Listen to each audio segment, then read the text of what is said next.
Shooter's head snaps backwards at the point of release, it's a sign that he or she has missed the power wave generated by their legs.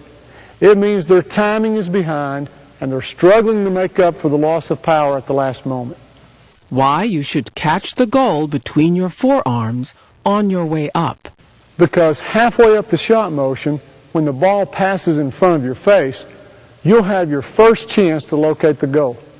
As I said earlier, you don't want to block your eyes with one of your shooting arms. But more importantly, if you're conscious of locating the goal between your arms as soon as you can, it forces you to be square to the goal. It's almost impossible for you to not be exercising the correct shot form. It's almost impossible to be off balance. Even so, let's consider someone like Michael Jordan, who could shoot accurately while off balance. He could go up with his back to the goal, turn in midair, fall away a little, but still he always managed to catch the rim between his arms during his shooting stroke.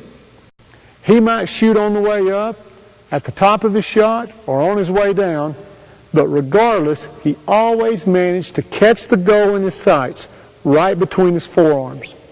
Why train beginners to time the release of the ball with their feet coming off the ground?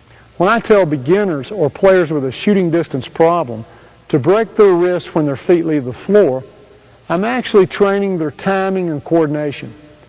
When everything works together, you'll be developing your athletic strength, the coordination of several groups of muscles. You'll know you're getting there when you can shoot beyond the arc effortlessly while still controlling the flight of the ball. If your head moves backwards when you pull the trigger, then you haven't recruited and coordinated the vertical power of your legs into your shot. Many shooters never go beyond timing the release of their shot with their feet coming off the ground, and that's okay. Perhaps their vertical jump is only average, or perhaps the quickness of their shot is what allows them to score versus getting up a few more inches. But if your vertical jump develops above the average player, you may find the timing of your shot changing as your jumping ability increases. Your point of release may be after your feet leave the ground. This is fine.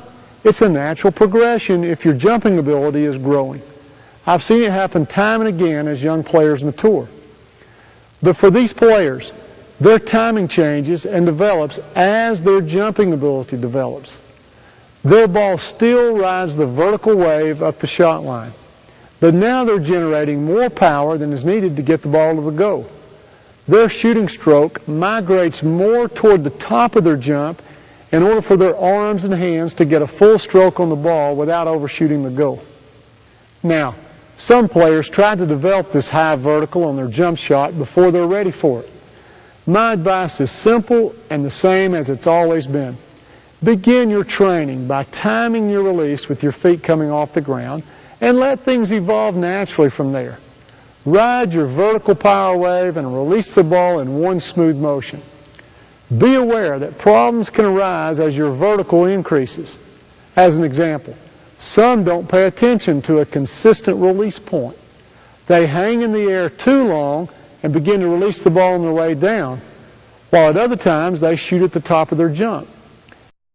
Inconsistent timing will lead to inconsistent shooting. Now, if your vertical does not increase over time, don't worry about it. Most of the great shooters of all time did not and do not have a high vertical in their shot. And you know what? No one cares how high you can jump when your opponents are always pulling your shot out of the bottom of the net. Why should both arms be fully extended when you release the ball? Your shooting arm should finish with a relaxed extension to maximize the feel of your stroke. The non-shooting arm should also remain extended to keep your body from twisting. If you drop your guide arm, then the momentum from your shooting stroke created by your shooting arm will turn your sights and the line of your shoulders too far away from your target, the goal. Both are extended in order to minimize excess motion and allow you to continue sighting the goal between your arms. Explain the shooting hand position at the end of the shot. I want the shooting wrist to have a small flop at the end of the stroke to ensure that the shooter is not overflexing the wrist. Overflexing will kill the shooter's touch. If you have a stiff or straight wrist, or you feel like you're overflexing, then consider this. During shooting practice, when you're posing after your shot, wave at the goal. Eventually, your wrist will loosen up. The two guide fingers should be on the shot line above the goal to ensure that you're keeping the ball straight. Keeping the ball straight accounts for 90% of the reason the ball goes in. I can't emphasize enough that the most trustworthy, efficient, and accurate shot motion is one where the ball starts on the shot line, travels up the shot line, and is stroked along the shot line. That's why the shooting fingers are posed on the shot line when the shot is finished.